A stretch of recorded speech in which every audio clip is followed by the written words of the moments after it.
कोल्हापुरातील station road आणि शाहूपुरी परिसरात रोजच वाहतूक कोंडी असते। आज सायंकाळी 7 वाजण्याच्या सुमारास गोकुळ हॉटेल ते गवत मंडई मार्गावर अशीच वाहतूक कोंडी होती। त्यामध्ये एक रिक्षा चालक आणि दुचाकीस्वार यांच्यात वाद झाला, त्यातून हाणामारीला सुरुवात झाली। प्रचंड गर्दीच्या वेळी दोघांनी एकमेकाला बेदम मारहाण केली। अखेर शाहूपुरी पोलिसांनी दोघांनाही ताब्यात घेतलं, पण तोपर्यंत अनेक वाहनधारकांनी फ्री स्टाईल हाणामारीचा आनंद घेतला।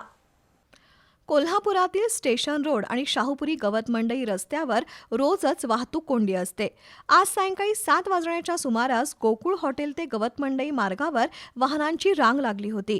अशातच शाहूपुरी व्यापार पेठेतून गोकुळ हॉटेलकडे येणाऱ्या एका दुचाकीच्या आडवी रिक्षा आली आणि दोन्ही चालकांमध्ये वाद सुरू झाला। दोघांनी एकमेकाला शिवीगाळ करत थेट एकमेकांची कॉलर धरली। त्यातून मारहाणीला सुरुवात झाली आणि सुमारे 15 मिनिटं फ्री स्टाईल हाणामारी सुरू होती। त्यामुळे वाहतूक कोंडी अधिकच वाढली। एकमेकांना रस्त्यावर लोळवत हाणामारी सुरू असताना त्या रिक्षा चालकानं दुचाकीस्वाराला अक्षरशः कपडे फाटेपर्यंत मारहाण केली।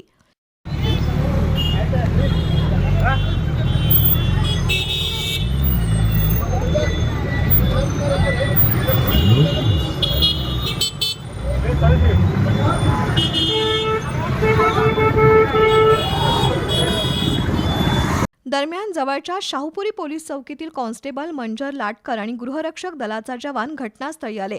त्यांनी दोघांनाही बाजूला घेऊन वाहतूक सुरळीत केली। त्यानंतर शाहूपुरी पोलिसांनी या दोघांना ताब्यात घेतलं। मात्र या सगळ्या प्रकारात गोकुळ हॉटेल ते गवत मंडई रस्त्यावर सुमारे अर्धा तास वाहतूक ठप्प झाली होती।